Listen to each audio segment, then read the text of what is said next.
Gi-inspeksyon sa Department of Trade and Industry ang public market sa Mandaue City aron masayran kung adunay mga nagpaburot sa presyo. Ano ang report ni Nico Sereno?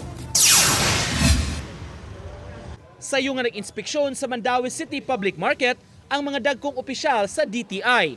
Gikuyugan sa mga city ug market officials misusi kung natuman ba ang mga lagda. Pipila ka tindahan gipangayuan og sample sa baligya sama nining gatas, gitan-aw kung anaa ba sa suggested retail price ang presyo. Gitan-aw sab ang bugasan ug nagpakisayod sa presyo. Lakip sa giinspeksyon ang timbangan ng bayan, nagpasample gamit ang test weight kung takdo ra ba kini. Maayos po, kompleto ang supply, mura ang bigas, mura ang mga pangunahing bilhin at compliant yung mga basic necessities natin sa ating price guide.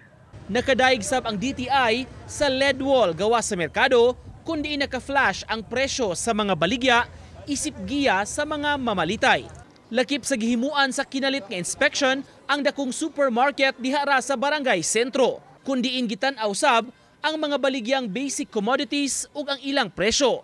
Wala hinon sila'y nakitang problema.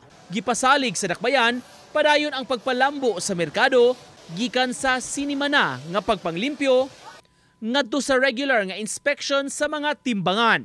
Kagahapon lang, may tulo ka timbangan nga gi-confiscate sa market office. Na ay tampered or uncalibrated or kanang naitikas sa ilang mga weighing scales, agmo gyud na i-confiscate. Confiscate yun na mo. For this week lang daan, probably ang mga na-confiscate is 6 or 8. 3 things nga nakita na to nga mayong ipadayon. Ang pagpanglimpyo, regular check-up sa mga timbangan. Kung kana, ang LED pas parinduton pa ang...